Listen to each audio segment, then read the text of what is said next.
Back now with a disturbing rise during the pandemic. As many people stay home to stay safe, that can be the worst place to be for victims of domestic violence. Here's Kate Snow. Like your heart has just, someone took a huge knife and just kept carving your heart out. The pain is still so raw for Lissa Weimelt and Bill Pugh, whose daughter Maria was murdered less than 3 weeks ago. They adopted Maria as a baby from Mexico and raised her in Minnesota. Both Bill and I thought we just won the parenting jackpot.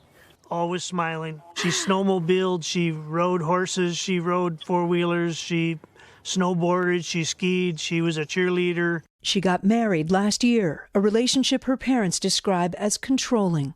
I think it was, pretty intense, really fast. And then coronavirus and orders to stay inside their house. That was not a safe place for her to be. Do you think COVID-19 contributed to everything that happened? Oh, sure. It further isolated her. The criminal complaint says there was an argument on April 30th about Maria leaving. Her husband, Joshua Fury, eventually admitted killing her and burying her body in a small crawl space. Fury's lawyer declined to comment. You just think, why didn't I say all the things that I'm faulting myself for now? Run, my God, run. Why didn't I say that?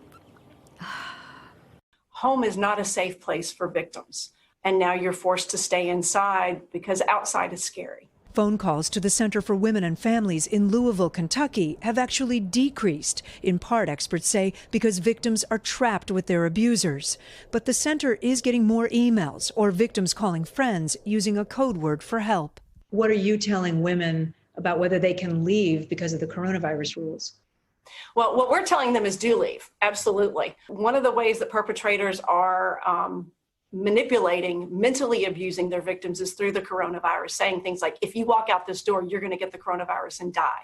NBC News reached out to 35 organizations in 19 states. In some places, hotline calls more than doubled, becoming shorter and more frantic. We know COVID-19 is a pandemic, but so is domestic violence. Lissa and Bill are starting a nonprofit called Maria's Voice to help victims find resources. There is something we can do. It's a call to action about domestic violence, and it's Maria's Voice.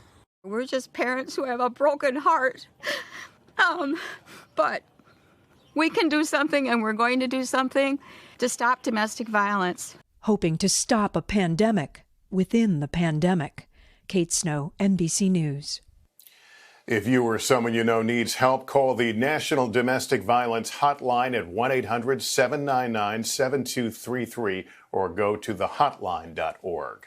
Hey, NBC News fans, thanks for checking out our YouTube channel. Subscribe by clicking on that button down here and click on any of the videos over here to watch the latest interviews, show highlights, and digital exclusives. Thanks for watching.